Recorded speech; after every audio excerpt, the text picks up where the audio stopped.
Assalamualaikum warahmatullahi wabarakatuh. Perkenalkan, nama saya Nek Agustiani Suci Septiani dari kelas 3 Sistem Informasi B Politeknik Kalteks Riau dengan NIM 2357301093. Baiklah, pada video kali ini saya akan menjelaskan mengenai Customer Segmentation Analysis pada mata kuliah Business Intelligence. Ada 7 data Customer Segmentation Analysis. Nah, untuk 7 data tersebut, saya mengambil salah satu datanya, yaitu Potential to Become Best Customer. Apa sih urgensi dari strategis analisis segmen bagian Potential to Become Best Customer ini?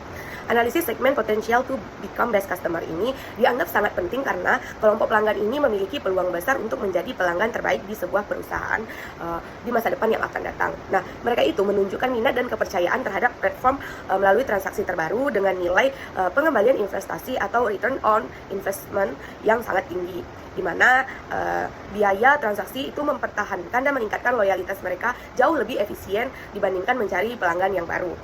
Selain itu, segmen ini tuh juga berperan nih sebagai sumber utama pertumbuhan pelanggan yang berkualitas karena memiliki potensi untuk meningkatkan frekuensi transaksi dan memberikan keuntungan jangka panjang bagi sebuah perusahaan. Nah, jika perusahaan itu mampu memberikan atau memahami karakteristik, kebutuhan, serta hambatan yang dialami oleh pelanggan mereka pada segmen ini, nah, maka peluang untuk meningkatkan pendapatan itu semakin tersembunyi deh, atau dibilang untapped revenue akan semakin besar, dan perusahaan itu dapat mengubah menjadi pelanggannya itu menjadi pelanggan yang loyal dan konsisten terhadap memberikan profit ataupun keuntungan bagi perusahaan tersebut. Nah, itu adalah urgensi dari potential to become best customer. Selanjutnya adalah saya itu membuat beberapa visual dari potential to become best customer ini. Nah, yang pertama itu ada mapping SC. Nah, visual mapping SC ini mengungkapkan adanya konsentrasi pasar yang masih masif di wilayah yang strategis, yaitu adanya di California dan Texas, yang dimana dominasi wilayah-wilayah ini tuh menunjukkan bahwa penetrasi penduduk dan kesadaran merek atau brand awareness sudah termasuk sangat kuat di kedua wilayah ini. Nah, hal ini memberikan keuntungan efisiensi karena tim pemasaran tidak perlu membangun pasar dari nol lagi karena mereka itu udah tahu brand atau merek ya. Nah, kemudian melainkan cukup fokus menggarap basis pelanggan yang aktif yang sudah ada di klaster padat tersebut. Nah, selain itu pelanggan pada area-area ini juga merupakan aset dengan elastis pendapatan tertinggi, yaitu di Texas dan California tadi, di mana mereka baru saja berbelanja, namun frekuensinya masih tertahan di 2 kali transaksi, yang mana melalui data spasial kita dapat melihat bahwa kesiapan logistik dan penerimaan pasar di wilayah tersebut sudah sangat optimal, sehingga mereka memerlukan sedikit stimulasi lokal untuk mendukung frekuensi belanja mereka dari skor 2 ke skor 1, itu menjadi best customer. Selanjutnya adalah di bagian kategori SC by product, di mana menggunakan visual tree map. Visual ini digunakan untuk menampilkan perbandingan ukuran atau proporsi dalam bentuk kotak-kotak dengan luas berbeda. Nah, sehingga ini memudahkan untuk melihat produk mana yang dominan dibeli oleh pelanggan pada potensial to become best customer. Nah, berdasarkan analisis yang ada pada gambar yang telah saya buat, bahwa produk seperti paper, binder, dan aksesoris itu memiliki jumlah pembelian yang sangat tinggi, yang menunjukkan bahwa pelanggan pada segmen ini memiliki kebutuhan rutin terhadap perlengkapan kantor dan produk penunjang aktivitas kerja mereka. Selain itu, kategori seperti HP, chair storage, dan memiliki nilai transaksi yang cukup besar, yang artinya pelanggan memiliki minat terhadap produk dengan nilai pembelian yang lebih tinggi. Nah, dari pola tersebut dapat disimpulkan bahwa pelanggan bukan hanya membeli kebutuhan dasar, tetapi juga memiliki potensi yang besar untuk meningkatkan nilai transaksi melalui strategi cross-selling dan bundling. Selanjutnya adalah SC by Trends, yang dimana saya menggunakan visual area chart.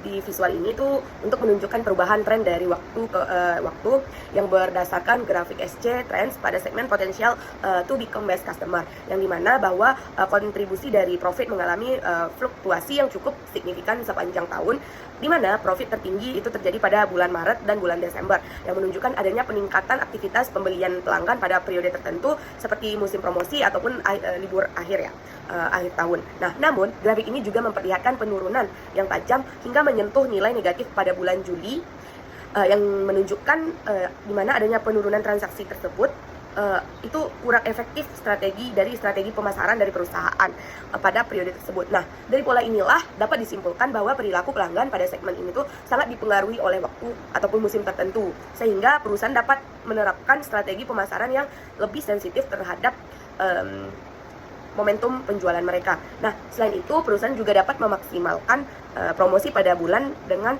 profit yang tertinggi, yaitu bulan Juli dan seperti bulan Maret dan Desember. Nah, mereka itu dapat tuh membuat produk-produknya itu lebih banyak dibandingkan bulan-bulan sebelumnya. Nah, dan mereka itu juga bisa membuat program retensi atau penawaran khusus pada penurunan profit, yaitu seperti bulan Juli tadi. Agar penjualan mereka itu tetap stabil, tidak ada penurunan. Selanjutnya saya mengambil data list customer segment, yang dimana saya menggunakan visualisasi horizontal bar chart, yang dimana pada data ini itu digunakan untuk membandingkan kontribusi nilai penilaian pembelian dari masing-masing pelanggan dalam segmen potensial to become best customer. Nah, berdasarkan grafik ini terlihat bahwa beberapa pelanggan itu memiliki nilai transaksi yang mendekati 8.000. Nah, hal ini menunjukkan bahwa meskipun mereka belum termasuk kategori best customer, mereka juga memiliki daya beli yang tinggi dan potensi yang besar untuk menjadi pelanggan utama dari perusahaan. Nah, sebagian besar dari pelanggan berada pada rentan transaksi menengah hingga tinggi, yang menandakan bahwa pada segmen ini pelanggan itu cukup stabil dalam membeli atau meningkatkan profit dari perusahaan. Nah, dari data tersebut dapat disimpulkan bahwa perusahaan perlu menerapkan strategi pendekatan personal atau key account management kepada pelanggan dengan nilai transaksi yang tertinggi, seperti memberikan promo eksklusif, rekomendasi produk yang khusus, kemudian layanan prioritas atau program loyalitas. Nah, strategi tersebut dapat membantu meningkatkan frekuensi pembelian pelanggan sekaligus menjadi loyalitas pelanggan agar mereka itu dapat berkembang menjadi best customer yang memberikan keuntungan jangka panjang itu bagi perusahaan dan bisnis mereka. Selanjutnya adalah count segment, yang dimana kita menggunakan horizontal bar chart. Pada visual ini tuh diperlihatkan membandingkan jumlah pelanggan pada setiap segmen berdasarkan metode RFM segment. Nah, dari visual yang ada terlihat bahwa segmen potential to become best customer memiliki jumlah pelanggan sekitar 625 pelanggan, yang menunjukkan bahwa kelompok ini berada pada kategori menengah dibandingkan segmen lainnya. Jumlah tersebut memang lebih kecil dibandingkan loyal customer atau occasional buyers, tetapi tetap memiliki nilai strategis karena pelanggan dalam segmen ini tuh memiliki potensial untuk berkembang yang cukup besar untuk sebuah perusahaan ini. Nah, hal ini menunjukkan bahwa perusahaan memiliki peluang yang cukup besar untuk meningkatkan profit dari bisnis mereka. Nah, selain itu jumlah pelanggan yang tidak terlalu besar itu membuat perusahaan lebih mudah melakukan pemasaran yang lebih personal dan terarah, seperti pemberian promo eksklusif, program loyalitas, serta rekomendasi produk yang sesuai dengan kebutuhan dari pelanggan. Nah, dengan adanya strategi yang tepat, perusahaan dapat meningkatkan konversi pelanggan dari segmen potensial menjadi best customer yang mampu memberikan keuntungan dalam jangka panjang pada bisnis yang ada.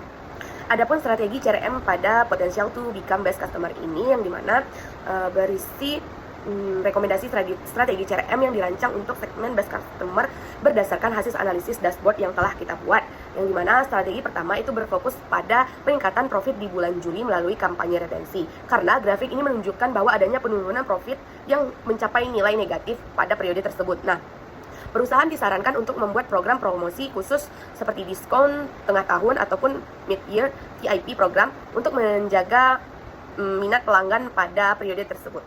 Nah, strategi kedua yaitu penerapan cross-selling dan bundling pada produk premium, karena data ini menunjukkan pelanggan itu tidak hanya membeli kebutuhan seperti Pampers, Kinder, tetapi mereka itu juga membeli produk dengan nilai tinggi, yaitu seperti phone dan shirts, yang mana strategi ini dapat meningkatkan penjualan mereka.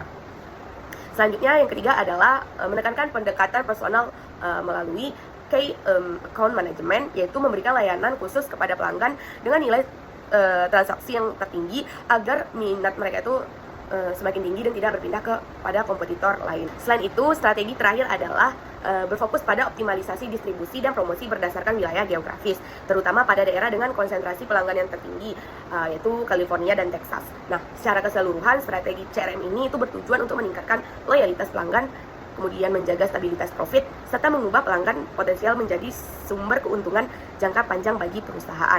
Mungkin itu saja penjelasan saya mengenai Customer Segmentation Analysis pada mata kuliah Business Intelligence ini. Lebih dan kurang saya mohon maaf. Saya akhiri. Wassalamualaikum warahmatullahi wabarakatuh.